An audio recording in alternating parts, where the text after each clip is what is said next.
تو ایک اور سوال ہے علماء کرام سے، علماء حق سے، جس میں ہمارے مسلک کے سب سے بڑا نام مفتی منیب الرحمان صاحب اور مفتی حنیف قریشی صاحب اور اس کے علاوہ آپ کے مولانا طارق جمیل صاحب، ثاقب مصطفی صاحب، یہ میں نام اس لیے لے رہا ہوں کہ ان لوگوں کی جو سپیکنگ پاور ہے وہ پوری دنیا میں اور خاص کر اپنے مسلک میں پاکستان میں مانی جاتی ہے۔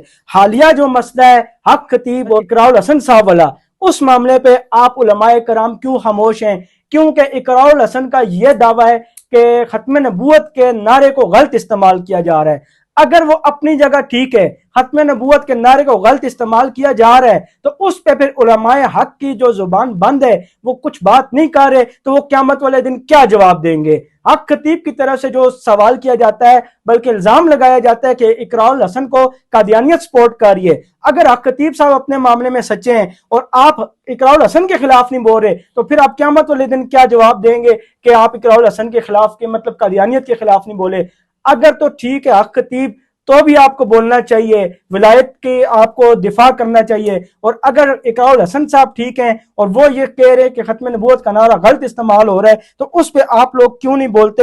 یہ آپ اپنا جو ہے موقف پیش کریں۔ اس موقف میں علماء کا بولنا بہت ضروری ہے، یہ میرا آپ سب سے سوال ہے۔ بس اس بارے میں ہمارے لیے دونوں معزز ہیں، لیکن اس میں جو میں نے جہاں تک دیکھا ہے کہ اقرار الحسن نے جب ان کے ہاں آیا اور ان سے کہا کہ بھئی جو تم کہانیاں کرتے ہو یہ میرے سامنے کر کے دکھاؤ، ٹھیک ہے، اب حق اور باطل کا تو پتہ یہاں سے چلتا ہے نا۔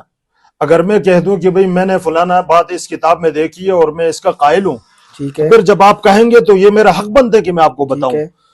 تو اقرار الحسن کو میں اس میں حق سمجھتا ہوں، حق پر سمجھتا ہوں۔ اس کی بنیادی وجہ یہ ہے کہ حق خطیب کا لڑنا، اس کے چولوں کو لڑنا یا مسئلے کو خراب تراب کرنا، اس بات کی دلیل ہے کہ وہ نہ حق ہے، وہ ایک فنکار ہیں، اور دوسری جو اس کی حرکتیں ہیں وہ کسی معزز آدمی کے ساتھ زیب نہیں دیتی ہیں، جس طرح چلنا، جس طرح حرکتیں۔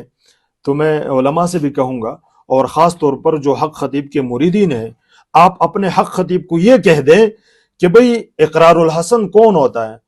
کوئی بھی تم سے جو سوال کرے جس کا جواب آپ کے پاس ہو تو میدان میں دے دیں۔ لڑنا جھگڑنا یہ کہانی نہیں ہونی چاہیے۔ میں اقرار الحسن کو حق پہ اس لیے سمجھتا ہوں کہ ایک حق خطیب صاحب نے ان کے جو سوالات تھے ان کے جواب نہیں دیے۔ یہ علامہ صاحب کا موقف ہے جناب۔ میں اسی طرح کہہ رہا ہوں، میں نہ یہ چاہتا ہوں کہ آپ حق خطیب حق پہ تو اس کے خلاف بولیں یا اقرار الحسن حق پہ تو اس کے خلاف بولیں۔ آپ کا موقف عوام کے لیے بہت ضروری ہے۔